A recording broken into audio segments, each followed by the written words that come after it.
The time has come. Take up your mother's trident.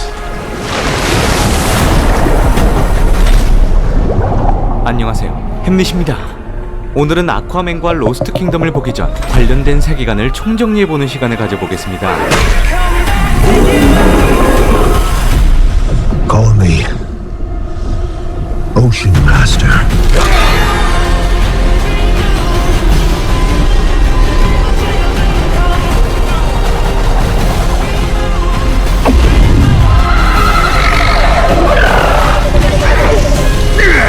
War is Atlantis!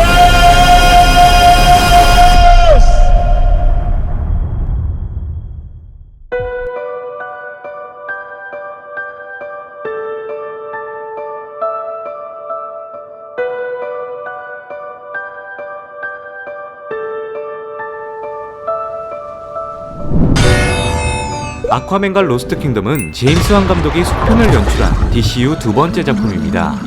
DC 확장 유니버스에서 가장 성공했던 작품인 만큼 속편에 대한 기대감을 전 개인적으로 가지고 있습니다. 오늘은 아쿠아맨과 로스트 킹덤을 보기 전 관련된 DC 세계관을 총정리해보는 시간을 가지면서 전반적인 DC 근황을 살펴보도록 하겠습니다. 그렇기 때문에 오늘 영상에서는 수많은 DC 코믹스 관련 작품들의 스포일러가 포함되어 있으니 감상에 주의하여 주시기 바랍니다. 일단 가장 먼저 아쿠아맨이란 캐릭터의 기원을 먼저 소개해드리겠습니다. 아쿠아맨은 1941년 11월 모어펀 코믹스 71호에서 데뷔한 만화책 황금기 골든에이지의 큰 인기를 끌었던 역사적인 슈퍼히어로입니다. 무엇보다 아쿠아맨은 아틀란티스의 왕으로 묘사되었으며 인기가 식어가던 만화책 사업에 은빛 시대가 펼쳐지게 되었고 다시 슈퍼히어로에 대한 대중의 인식이 높아지게 되면서 저스티스 리그 창립 멤버로 활동하게 되죠. 하지만 아쿠아맨이란 캐릭터는 오랜 세월 동안 대중들의 사랑을 받으면서 그와 동시에 조롱의 대상이 되기도 하였습니다. But Aquaman, you cannot marry a woman without gills. You're from two different worlds. 아쿠아맨은 수중 생물들과 대화를 나누는 능력 때문에 일부 독자들에게 놀림을 받게 되었고 슈퍼히어로 중에서 가장 무능한 캐릭터라는 인식이 높아져만 갔습니다. I buried my dad this week. Yo! We're talking. 수많은 세월 동안 아쿠아맨은 온갖 구설로 인해 캐릭터에 대한 오해가 생기게 되면서 강력한 힘에 비해 이미지가 굉장히 안 좋아지게 된 슈퍼히어로이기도 하죠. Not that famous. Aquaman, he's famous. Aquaman. No, man. He starts fish. Aquaman fish? Yeah. 그러함에도 불구하고 아쿠아맨은 수많은 팬들의 지지를 받으면서 가장 역사적인 슈퍼히어로 중 하나로 기록되고 있습니다. Aquaman. 아쿠아맨이라는 캐릭터가 본격적으로 일반 대중들에게 이미지가 개선될 수 있게 도왔던 작품이 있다면 뉴 52 세계관 덕분일 겁니다. 유능한 만화작가 제프 존스는 플래시포인트란 작품을 통해 DC 만화를 리부트를 진행하게 되면서 뉴 50이라는 세계관을 만들어내게 됩니다. 뉴 52에서 가장 크게 성공한 작품들 중 하나가 바로 영화 아쿠아맨의 주요 배경이 되었던 트렌치 해고괴물이죠. 더 트렌치 해고괴물은 아쿠아맨이 지상에서 일어난 의문의 살인사건을 조사하던 도중 식량을 찾기 위해 지상에 올라온 심해괴물 트렌치와 관련이 있다는 사실을 파악하게 되면서 본격적인 이야기가 펼쳐지게 됩니다. 원작 만화 자체에서 심해괴물 트렌치는 굉장히 징그러운 모습으로 묘사가 되는데 Arthur Curry? I'm the Flash. 영화 아쿠아맨을 연출한 제임스 완 감독의 특화된 공포 연출 심해괴물 트렌치가 아서코리와 메다를 두려움에 떨게 만들죠. 영화 아쿠아맨과 속편인 로스트 킹덤을 보시기 전 원작 만화를 접해보고 싶으신 분들께선 국내에 정식 발매된 뉴 52 아쿠아맨 1편부터 4편을 꼭 읽어보시는 것을 추천드립니다. 만화책에서 표현된 수많은 장면들과 설정들이 대부분 뉴 52 아쿠아맨 원작 그래픽 노블을 기반으로 진행이 되기 때문에 영화를 더욱더 재미있게 즐기실 수 있을 겁니다. I've heard so many stories about you. 아서커리와 옴과의 관계는 마블 시네마틱 유니버스의 토르와 로키 포지션으로 이해하시면 좋을 것 같습니다. 서로 다른 성격과 가치관을 가지고 있지만 토르와 로키는 유년기를 함께 지내며 자랐던 특징을 가지고 있다면 아서커리와 옴은 성인이 되어 처음 만나게 된다는 것입니다. You were the reason our mother was executed. 아틀란티스인과 지상인의 가치관이 충돌하는 과정에서 아서커리와 옴은 서로 대립하게 되고 결국 두 형제의 싸움은 아쿠아맨의 승리로 돌아가게 되죠. 아쿠아맨과 로스트 킹덤에서 매우 흥미로운 점이 있다면 주인공 아서커리가 메라와 결혼해 아이를 갖게 된다는 것입니다. 아서커리 주니어를 낳은 아쿠아맨은 이 영화 속에서 아틀란티스의 왕자와 한 아이의 아버지라는 위치에서 다양한 갈등을 겪게 되며 결말 부분에서는 이러한 문제점들에 대한 해결책을 찾아갈 것으로 보여집니다. 무엇보다 영화 플래시 쿠키 영상 속에서 술에 취한 아서커리의 모습이 In my timeline, when I 육아 스트레스로 인한 과음으로 해석해볼 수 있다는 것이죠. 영화 아쿠아맨과 로스트 킹덤에서 메인 빌런은 아쿠아맨의 숙적 블랙만타가 될 것으로 보여집니다. 블랙만타는 아틀란티스 전설 속 흑마법이 깃든 블랙 트라이던트를 손에 넣게 되는데 그는 그 무기로 인해 초월적인 힘을 얻게 되면서 아쿠아맨을 위협하게 될 것입니다. 전편이었던 아쿠아맨에서 블랙만타는 아버지와 함께 해적으로 활동하게 되면서 아쿠아맨과 대적하게 되죠. 그 과정 속에서 아쿠아맨이 위협에 빠진 블랙만타의 아버지를 구하지 않게 되고 블랙만타는 결국 소중한 존재를 잃어버리게 됩니다. 아버지의 복수를 다짐한 블랙만타는 오션마스터 옴의 도움으로 아틀란티스 무기를 손에 넣게 되고 블랙만타 슈트를 제작하게 된 것이었죠.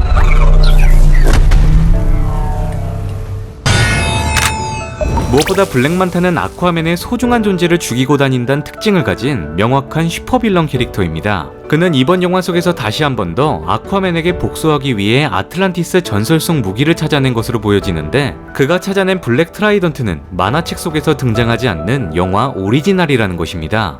아쿠아맨과 로스트 킹덤 예고편 속에서 블랙 트라이던트는 고대 아틀란티스 시대에 존재했던 무기로 그려지는데 오래전 아틀란 왕으로부터 봉인되고 숨겨진 무기로 해석이 됩니다. 아쿠아맨을 다룬 만화책 속에서 블랙만타가 비슷한 무기를 찾아 나서게 되는데 바로 데드킹의 셉터란 무기였습니다. 데드킹의 셉터는 국내에서도 종발된 아쿠아맨 디 아더스에서 찾아볼 수 있는 블랙만타의 새로운 무기로 등장하는데 그는 데드킹의 셉터가 아틀란티스를 침몰시킬 무기라고 언급하고 있습니다. 제 개인적인 해석으로는 영화 속에 등장하는 블랙 트라이던트가 데드킹의 셉터에 영감을 받은 것이며 예고편 속에서 아틀란과 싸웠던 존재가 데드킹이 아닐까 추측해봅니다. 자, 그렇다면 DC 확장 유니버스의 아쿠아맨은 어떤 역사를 가지고 있을까요? 배트맨 대 슈퍼맨이 개봉되기 이전 아쿠아맨이 등장한다는 소문이 퍼지게 되면서 한 라디오 방송국에서는 아쿠아맨을 비하하는 발언을 하게 되죠. 이에 잭 스나이더 감독은 직접 라디오 방송국에 전화를 걸어서 아쿠아맨이란 캐릭터는 굉장히 멋진 슈퍼히어로라 변호하기도 하였습니다. 그만큼 잭 스나이더는 아쿠아맨이란 캐릭터를 영화 스크린으로 옮기는 과정 속에서 여러가지 실험을 진행하게 되는데 배트맨 대 슈퍼맨에서 등장한 아쿠아맨은 실제 물속에서 촬영이 되었습니다. 배트맨 대 슈퍼맨에서 묘사된 아쿠아맨 아서커리는 물속에서 숨을 참는 듯한 느낌 때문에 관객들은 이러한 연출에 불만을 제기하게 되죠. 무엇보다 수중에서도 자연스럽게 호흡할 수 있게 연출하는 것이 가장 중요한 부분을 차지하게 되는데 잭 스나이더 감독은 저스티스 리그를 통해 새로운 촬영 방식으로 아쿠아맨을 연출하였습니다. 바로 더 튜닝 포크라는 지지대 장치를 통해 배우들의 몸의 균형을 유지시켜주면서 부드럽게 물속에서 떠다닐 수 있는 다양한 동작을 표현할 수 있게 되었죠. 이러한 연출 방식이 만들어지게 되므로 물속에서 호흡하는 캐릭터들을 다룬 블랙팬서의 네이머와 인어공주와 같은 작품들에 큰 영향을 주었다고 할 수 있습니다. 게다가 영화 아쿠아맨은 물속에서 말을 해야 하는 장면이 굉장히 많이 등장하게 되는데 Together, they were the greatest empire the world had ever seen.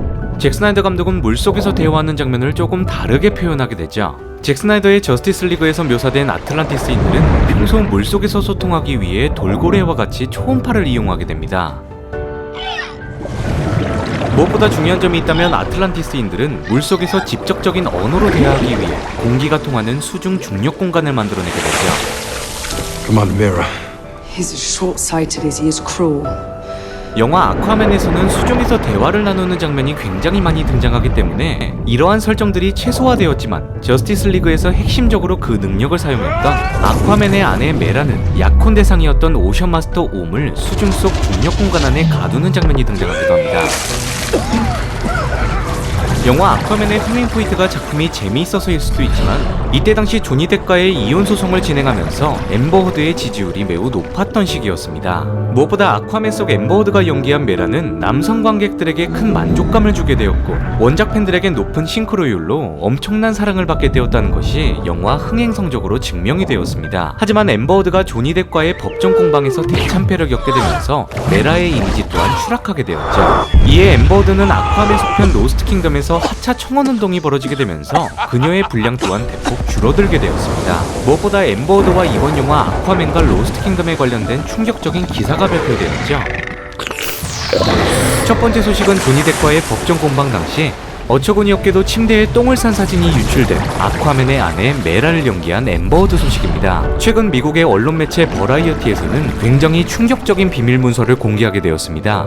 바로 2023년 12월 개봉 예정인 아쿠아맨 2 로스트 킹덤에서 해고될 위기에 처해질 뻔했던 앰버 허드가 전 남친 일론 머스크의 도움으로 영화 속에서 분량을 챙길 수 있었다는 버라이어티의 충격적인 보도였습니다. 테슬라 CEO 일론 머스크는 전 여자친구였던 앰버 허드가 아쿠아맨 속편에서 하차하게 될 위기에 처하게 되자 직접 영화를 제작한 워너브라더스 디스커버리에게 경고의 편지를 보냈다고 합니다. 그것은 바로 아쿠아맨과 로스트 킹덤에 앰버 허드가 출연하지 않는다면 워너브라더스를 불태워버리겠다며 날선 협박이 담긴 내용이었습니다. 이게 도대체 무슨 경우인지 모르겠지만 사건의 시작은 앰버 허드의 정신과 상담 내용을 담은 비밀 문서가 레딧에 공개되었기 때문입니다. 레딧에 올라온 앰버 허드 정신과 상담 내용을 살펴보면 그녀는 상대 역인 아쿠아맨 제이슨 모모아와 영화를 연출한 제임스 완 감독과 촬영장 내에서 마찰이 있었고 그들은 자신을 영화 속에서 삭제시키려 하고 있다며 주장을 합니다.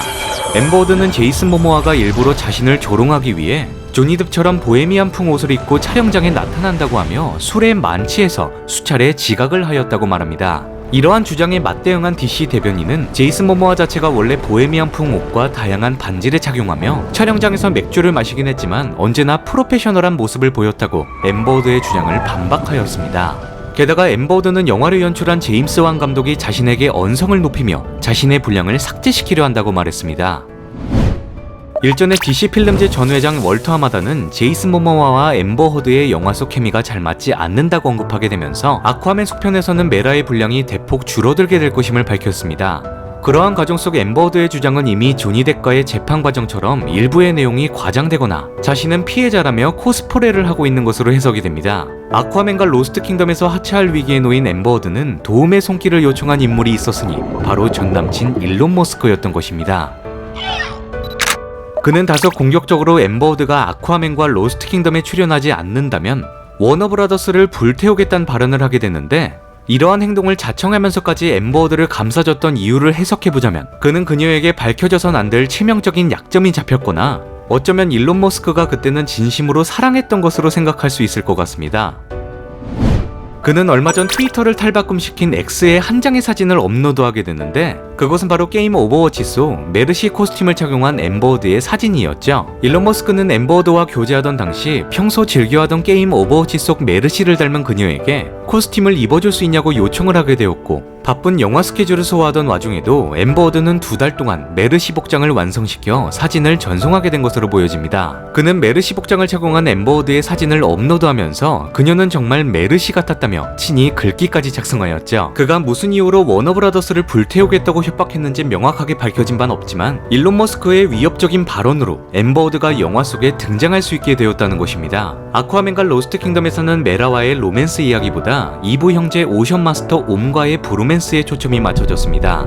두 번째 소식은 여러 번 재촬영과 재편집을 통해 공개된 아쿠아맨과 로스트 킹덤의 테스트 시사회 내용입니다. You were the reason our mother was executed. 아쿠아맨과 로스트 킹덤은 첫 번째 테스트 스크리닝 시사에서 부정적인 평가를 받으면서 재촬영이 진행되어졌습니다. 최근 다시 개봉이 얼마 남지 않은 시점에서 다시 한 번 더 테스트 스크리닝이 진행되었는데 여전히 부정적인 평가가 지배적이라는 소식통이었습니다. 트위터와 유튜브를 통해 영화 관련 소식들을 전하고 있는 랜돌프 그레이프는 테스트 상영의 도중 일부 관객들이 영화를 관람하던 도중 극장을 나갔었다고 전했습니다. 무엇보다 이 발언에 힘을 실어 함께 영화를 관람하던 관객 중 일부가 이것이 사실이었다며 언급을 하였는데 만약 사실이라면 정말 DCU의 암울한 미래가 그려지기도 하죠. 게다가 아쿠아맨과 로스트 킹덤은 DCEU와 DCU 사이에 끼어있는 작품이기 때문에 사실상 관람을 하지 않아도 무방하다는 것이 저의 개인적인 의견입니다. 이게 무슨 의미냐면 DC 확장 유니버스에 출연했던 주요 배우들이 모두 돌아오지 못할 수 있다는 것입니다. 최근 버라이어티 보도에 따르면 플래시 에즈라 밀러를 포함한 저스티스 리그 멤버들이 모두 DCU 프로젝트에서 하차하게 된다는 소식이죠.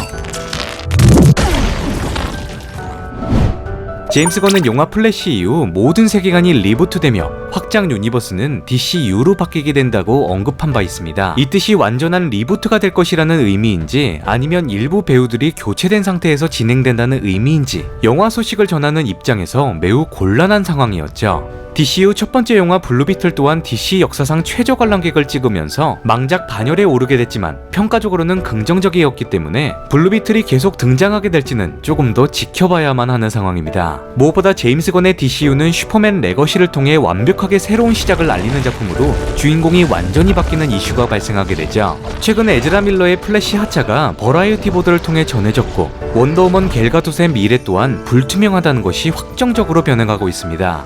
Sorry I'm late.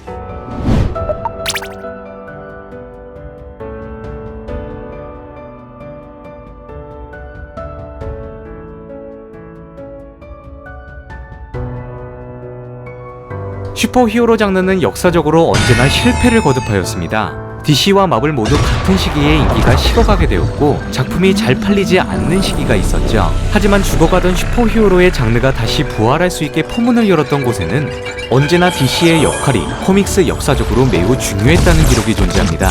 새로운 DCU 작품들로 인해 마블과 DC, 슈퍼히어로의 장이 다시 불타오르길 기원해봅니다.